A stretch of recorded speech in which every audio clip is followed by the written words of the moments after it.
Mike, it's a rare theist who would argue that this is the best of all possible worlds.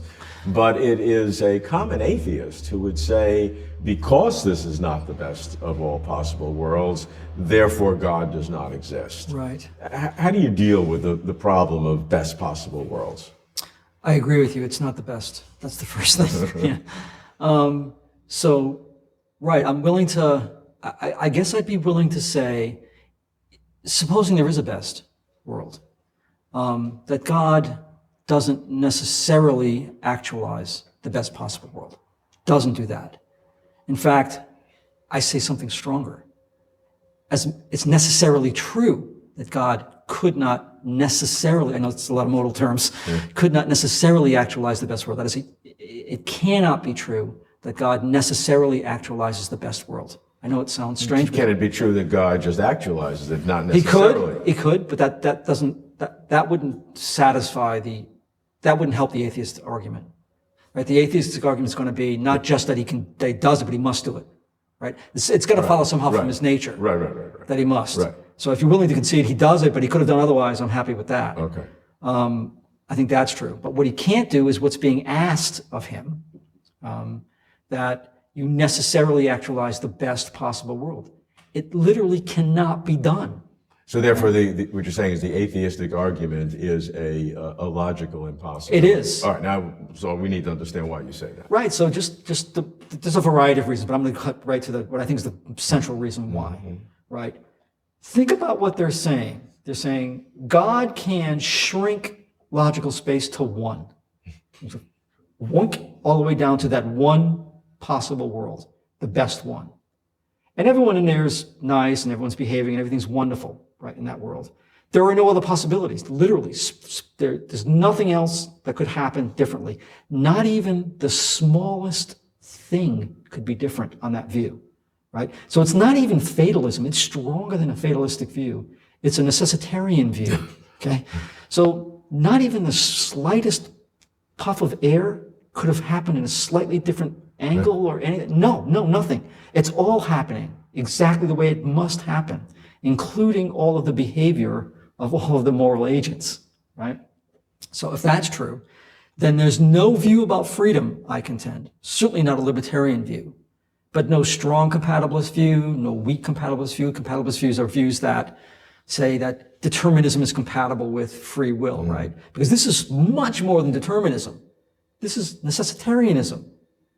So on any one of those views, you are unfree. And if you're unfree, your actions have no moral value. Okay, let me ask you this. Okay. You have all these possibilities. Yep. The possibilities are all out there. I, taking an atheistic position, I'm not eliminating the possibilities, but I'm saying that God could have actualized just one of those possibilities and leaving all the possibilities there. Right, he could have done that. In fact, the theist would say he did do that. But now, so I say, so what's the problem? That's what he did. I thought the atheistic contention was that, hey, wait a second, there's a limit to what God can do. He's going to do the best. And Almeida, you've conceded that there's a best possible. I'm happy. There's a best possible world. Good. It doesn't get better and better and better. There's one out there, the shining world. Right. Why doesn't God necessarily actually? And forget the rest of them. Those aren't any good. They're second best. Right. Okay. And I say, well, he couldn't do it. The very thing you're asking him to do as a matter of necessity by nature is something God could not do. Well, he couldn't eliminate all the possible worlds that he didn't have, Right. but he still could actualize the one that is the best, keeping the other possible worlds out there. But as soon as you keep the other possible worlds, what happens? You've conceded that God's nature is compatible with suboptimal worlds. Okay. And I thought I thought you had an objection to that.